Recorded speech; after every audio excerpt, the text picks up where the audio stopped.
Welcome to Fall in the Mountains. It's been a while since I've been out flying and done a narrated flight.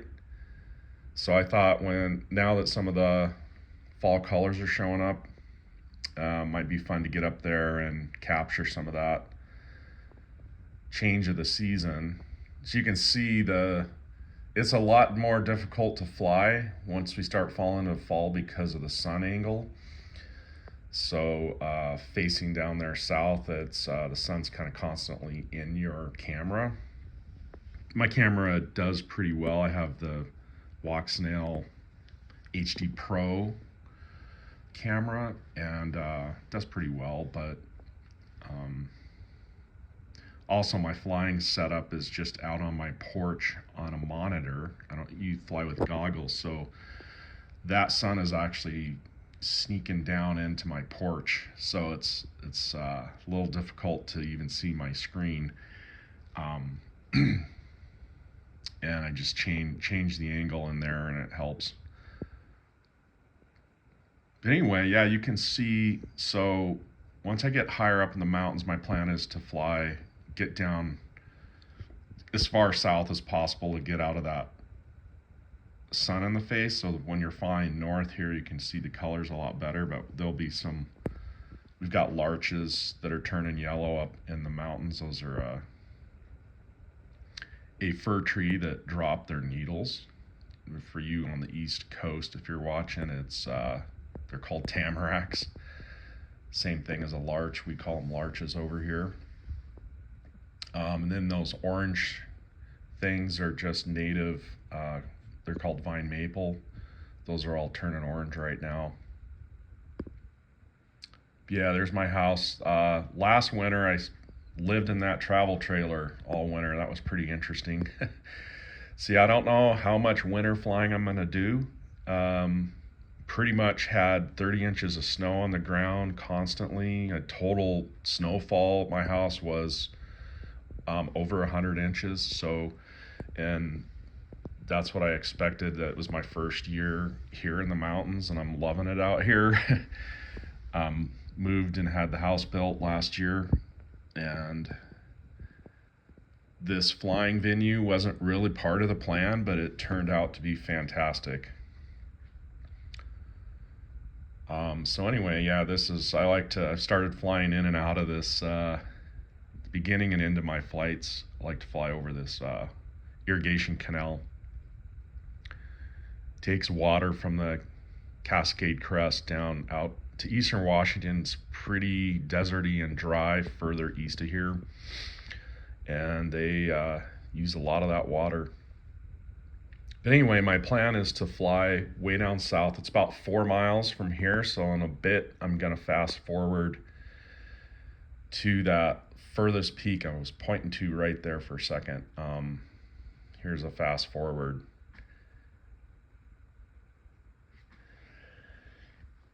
Yeah, and kind of get the worst of the sun past me, and then I'll fly. This ridge line kind of goes a little bit northwest, so it's a little bit north-south angle, so I don't have as much sun in the face. But yeah, I'm still headed straight in here. See here, I'm at almost 3.5 miles out, and you can see a little bit of the larches down here turning yellow. They'll get even more spectacular. So if I have decent weather again in the next couple of weeks, we're gonna get a bunch of rain though next week, so I might not be able to get any flights in. But yeah, these will turn even brighter yellow, but they're starting to turn now. It's pretty cool. So anyway, my plan is to get up to that peak right to the right there. I'm turning over, fast forward again. That's at 5,500. There you see a little bit of the dusting of the snow still hanging on from 48 hours earlier. Now over the horizon, you can see that really tall volcano. That's Mount Rainier. I'm going to do a circle around this 5,500 foot peak here, and we'll get another view of Mount Rainier, and then I'm going to fly down the ridge lines like I usually fly. I haven't gone too much further. This is about as far out as I've flown with my Walksnail system. You can see here at about a little over 4 miles, my bit rate kind of stays at 13. Well, there it jumped up back to 25, so it kind of goes up and down there. But yeah, I'm pretty happy with just flying this first ridge line, and don't want to risk losing my rig way out there. Now I'm facing back west, and I'm going to come down this ridge line here. There's a little bit of the dusting of snow, and you can see the spots of yellow starting to show up down there in those mountains. That big white patch kind of straight ahead on the mountain side there, that's not snow, that's just a different color of rock.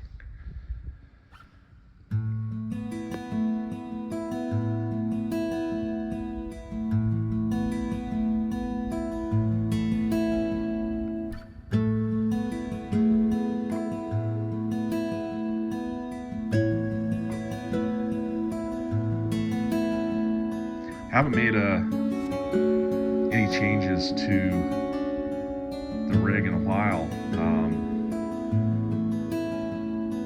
Pretty happy with the setup. You can see in the description, I'll leave my setup with this Swordfish, the AtomRc Swordfish. It's been a fantastic first flyer.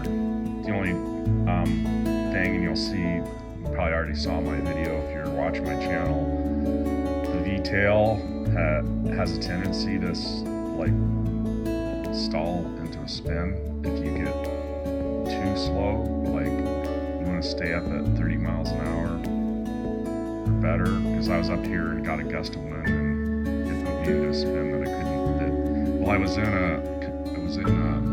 horizon mode, but not even sure. If I was in manual mode, I probably could have corrected it, but yeah. Anyway, you can see me bouncing around. Like, when you get to the ridge line here, there is some turbulent air that comes over the ridge line, so there it cleared up because I'm high up there. Here I got 2 more rocky peaks to go fly over. I think geologists call these plutons, these big plugs of volcanic rock that come out.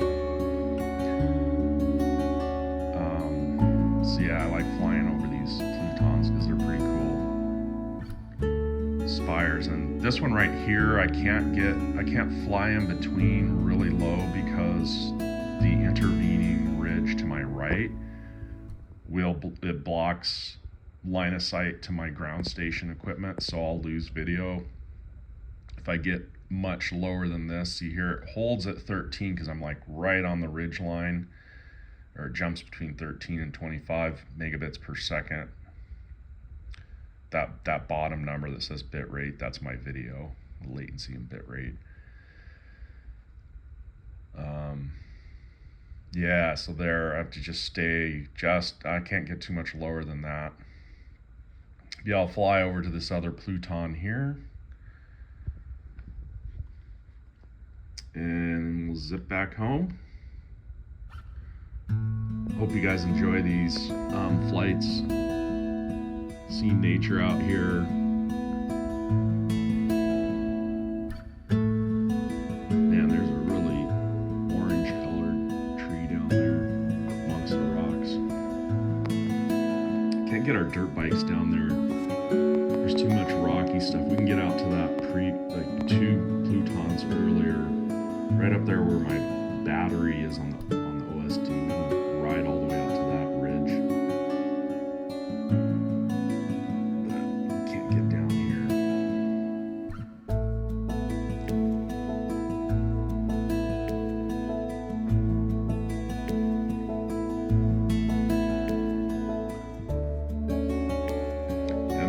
very far distant horizon, there was 2 huge fires up there in the Stewart Range,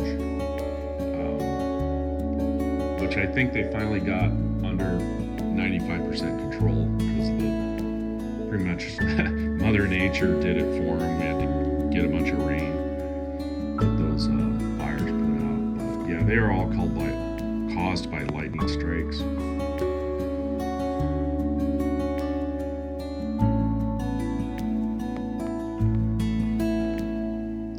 This is another feature I kind of like to fly over this. There's a little slice of private property right here. Guy's got a tiny little cabin. It's more or less a shed over on the right hand side here, but so I like to kind of fly through here because he's clear cut out a bunch of timber in here, so I can kind of buzz through the trees.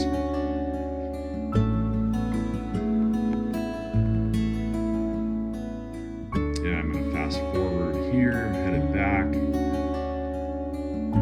I kind of flew hard on the battery this time when I was gaining altitude, and yeah, this is a lithium ion, so I know I can bring it down to 2.5 volts per cell, but I like to keep it, you know, above 3. So even though it's flashing, you know, critical, it's because I still have my warning and critical battery settings a little high for this battery, but I like to stay on the safe side. So it says, you know, 21%. In reality, it's more like probably 35% left.